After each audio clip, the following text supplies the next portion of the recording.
देवेंद्र फडणवीसांनी हे दिल्लीत जाणार किंवा देवेंद्र फडणवीसांना त्यांचा पक्ष दिल्लीत घेऊन जाणार या चर्चेला खूप मोठ्या प्रमाणात पेव फुटला आहे। पण आपण हा विचार केला पाहिजे की मुळात देवेंद्र फडणवीसांची आत्ता दिल्लीत जाण्याची इच्छा आहे का, किंवा त्यांचे जे काही समर्थक असतील त्या समर्थकांना देवेंद्र फडणवीसांनी दिल्लीत जावं असं वाटतं का, किंवा त्यांचे पक्षातले जे काही नेते आहेत किंवा पक्षातले महाराष्ट्रातले त्यांचे जे काही चाहते आहेत त्यांना वाटतं काय की देवेंद्र फडणवीसांनी दिल्लीत गेलं पाहिजे। एक मात्र नक्की की अनेक वर्षांची ही इच्छा प्रत्येक महाराष्ट्रीयन व्यक्तीची आहे की एकदा तरी मराठी पंतप्रधान व्हावा। आणि ज्यावेळी देवेंद्र फडणवीस 2014मध्ये मुख्यमंत्री झाले महाराष्ट्राचे, तो एक सगळ्यांसाठी सुखद धक्का होता। कारण त्यावेळेस त्याच्या आधीचे 4 टर्म हे आमदार म्हणून जरी देवेंद्र फडणवीसांनी काम केलं होतं तरी ते कधीही मंत्री म्हणून ते मंत्रिमंडळात कधीही राहिले नव्हते, त्यांचा तो तसा अनुभव नव्हता। परंतु त्यांना 2014मध्ये जेव्हा भाजप पक्षश्रेष्ठींनी मुख्यमंत्री म्हणून त्यांचं नाव जाहीर केलं त्यावेळी महाराष्ट्रातील जनतेला प्रचंड आनंद झाला। आणि देवेंद्र फडणवीसांनी ज्या पद्धतीने ते 5ही वर्ष अत्यंत ज्याला म्हणतात आपण मुत्सद्दीपणाने त्यांनी ते राज्य चालवलं आणि 5 वर्ष पूर्ण केली, आणि तेही शिवसेनेसारख्या एका युतीसोबत राहून। त्यामुळे जी परिस्थिती पाहता आणि सध्याचं जे महाराष्ट्रातलं राजकारण आहे ते राजकारण बघता महाराष्ट्राला अद्याप देवेंद्र फडणवीसांची गरज आहे। निश्चितपणे त्यांनी केंद्रात ते गेले पाहिजे, केंद्रात मोठे झाले पाहिजे आणि केंद्रात पंतप्रधान झाले पाहिजे। पण त्याची आत्ता जी चर्चा एकदम सुरू झालेली आहे अचानक, देवेंद्र फडणवीस दिल्लीत जाणार आणि मग कोणाच्या हातात नेतृत्व येणार, तर मग विनोद तावडेंच्या हातात नेतृत्व येऊ शकतं, किंवा असाही एक सूर उमटला की चंद्रशेखर बावनकुळे हे मुख्यमंत्री होणार का देवेंद्र फडणवीसांच्या जागी। परंतु चंद्रशेखर बावनकुळे यांनी याआधीच हे अनाऊन्स केलं की देवेंद्र फडणवीस हेच 2029पर्यंत मुख्यमंत्री राहणार, आणि अशी कुठलीही चर्चा पक्षांतर्गत नाही।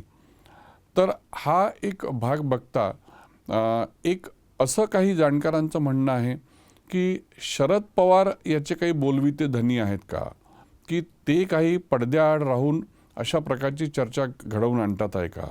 कारण आपल्याला माहिती आहे की NCPचे सुप्रीमो शरद पवार हे साधारणपणे यांची एक ख्याती आहे की ते कुठल्या कोणाच्या तरी माध्यमातून चर्चा घडवून आणतात आणि त्या चर्चेला साधारणपणे कसं उत्तर मिळतं किंवा कसा प्रतिसाद मिळतो त्याचा अंदाज घेऊन मग ते भूमिका स्पष्ट करतात। जसं आपण एक नजीकचं उदाहरण बघितलं असेल की जेव्हा अजित पवार यांचा अपघाती मृत्यू झाला त्याच्यानंतर अनेक व्हिडिओ असे व्हायरल झाले ज्याच्यामध्ये रोहित पवार हे सातत्याने हा पाठपुरावा करत होते की हा अपघात जो आहे यामागे कोणाचा तरी हात आहे आणि सरकार ती नावं किंवा ते पुरावे जाहीर करत नाही, असा कसा ब्लॅक बॉक्स त्याच्यामध्ये उद्ध्वस्त होतो आणि त्या विमान कंपनीवर कारवाई करा। तर आता हे एक साधारणपणे असं वाटत होतं की रोहित पवारांचे बोलविते धनी शरद पवार आहेत। आणि मग त्याच्यानंतर असे अनेक व्हिडिओ जेव्हा व्हायरल झाले आणि त्याला तितकासा प्रतिसाद जेव्हा मिळाला नाही त्यावेळी मग शरद पवार पुढे आले आणि त्यांनी सांगितलं की हा अपघातच होता आणि याच्यामागे कोणाचाही हात असण्याची सुतराम शक्यता नाही। त्यामुळे कदाचित एक काही राजकीय तज्ज्ञांचा असा अंदाज आहे की ज्या पद्धतीने दिल्लीमध्ये घडामोडी सुरू आहेत आणि NCP ही आपल्या NDAला म्हणजे रालोआला पाठिंबा देणार या पद्धतीने चर्चा सुरू झाल्या, त्या चर्चेमध्ये असा एक म्हटलं जात आहे की कदाचित शरद पवार हे रालोआपुढे अशी काही अट मांडतात आहे का की आम्ही तुम्हाला निश्चितपणे पाठिंबा देऊ आमच्या सगळ्या खासदारांसह, पण आपण देवेंद्र फडणवीसांना मात्र इथून दिल्लीमध्ये न्यावं।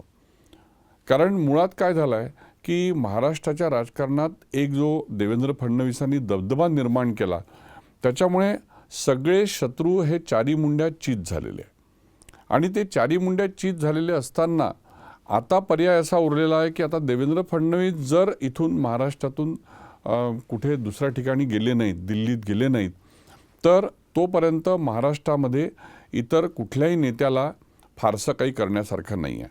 अशा पद्धतीचं एक महाराष्ट्राला भाजपमय करण्याचं काम देवेंद्र फडणवीसांनी केलेलं आहे आणि त्यांनी राजकारण करताना एक आपण लक्षात घेतलं पाहिजे की त्यांनी समाजकारण देखील केलेलं आहे.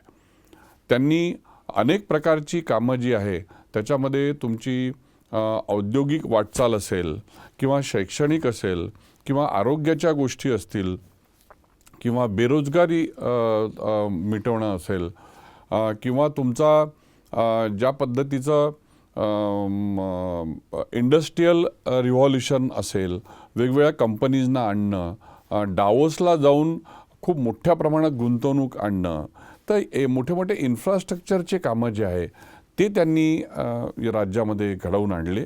आणि आपण बघाल की 2014 पासून तर आतापर्यंत केवळ नागपूरच नाही, म्हणजे ज्या पद्धतीची कामं पश्चिम महाराष्ट्रातले नेते करायचे की ते पश्चिम महाराष्ट्र आणि मुंबईवर केंद्रित असायचे आणि नेहमी त्यांचं विदर्भ आणि मराठवाड्याकडे दुर्लक्ष व्हायचं. देवेंद्र फडणवीसांनी तसं नाही केलं. त्यांनी पूर्ण महाराष्ट्रभर अत्यंत उत्तम कामं केली आणि ते बघता असं एक स्ट्रॉंग असं हे वाटायला लागलेलं आहे की बा कुठेतरी हे विरोधकांच्या डोळ्यात खुपतं आहे आणि त्याच्या माध्यमातून ही चर्चा घडवून आणून आणि कुठेतरी हे पक्षश्रेष्ठींच्या गळी उतरवून की आता देवेंद्र फडणवीसांचं नेतृत्व फार जड होतं आहे बा आणि त्याच्यामुळे त्यांना तुम्ही हलवा. तर अशा प्रकारची चर्चा एक असा अंदाज आहे, राजकीय अंदाज, की हे शरद पवार कुठेतरी यामागे असावेत असा एक कयास बांधला जात आहे. कारण मग शरद पवारांच्या माध्यमात सगळ्यांना माहिती आहे की शरद पवार कधीच स्वतः बोलत नाही.